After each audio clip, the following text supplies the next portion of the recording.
اشرمان سندروم. يعني ايه اصلا كلمه اشرمان؟ الاشرمان دي من مصايب الرحم بصراحه، يعني دي من الحالات اللي هيسمع عنها وهيبقى عارفها، اكيد مر وسمع كلام كتير عن مشاكل بطانه الرحم اللي احنا اتكلمنا عنها دي.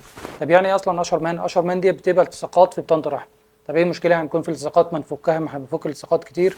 للاسف يا جماعه ان بطانه الرحم من الانسجه الهشه جدا، ان لو اي حاجه اثرت عليها تاثير مزمن وصلت لمرحله ان بقى في التصاقات في البطانه، فده بيأثر على جوده البطانه نفسها. حتى انا فكيت الالتصاقات ديت وظبطت تجويف الرحم وشلت كل خلايا الالتصاقات اللي موجوده ديت، عالجت حاله اشرمان. يعني البطانه الرحم اللي بترجع تتكون تاني بتكون ضعيفه جدا، وقدرتها على استقبال الحمل بتكون ضعيفه. طب ايه اسباب الاشرمان؟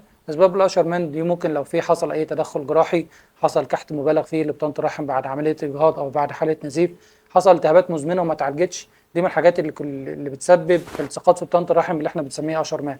فبالتالي مهم جدا يا جماعه لو حاله عندها التهابات مزمنه في بطانه الرحم لازم تعالجها باستمرار. الحالات مش عمليات الكحت اللي بتتم عماله على بطال لكل حاله اجهاض ديت تقول لك عشان ننظف كويس. احنا ممكن ندخل نفسنا في مصيبه بسبب كلمه ننظف كويس دي. بالعكس احنا ممكن ناخد علاجات دوائيه تنظف الرحم من غير اي تدخل جراحي ونحافظ على كفاءه وسلامه بطانه الرحم. وحتى لو اضطرينا نعمل كحت، نعمل كحت بطريقه معينه نقدر نحافظ بيها على الطبقه الاساسيه بتاعه بطانه الرحم، بحيث ان ما يحصلش التصاقات في بطانه الرحم، ونحافظ على قدره الرحم على استقبال الحمل وان هو يكمل للشهر التاسع.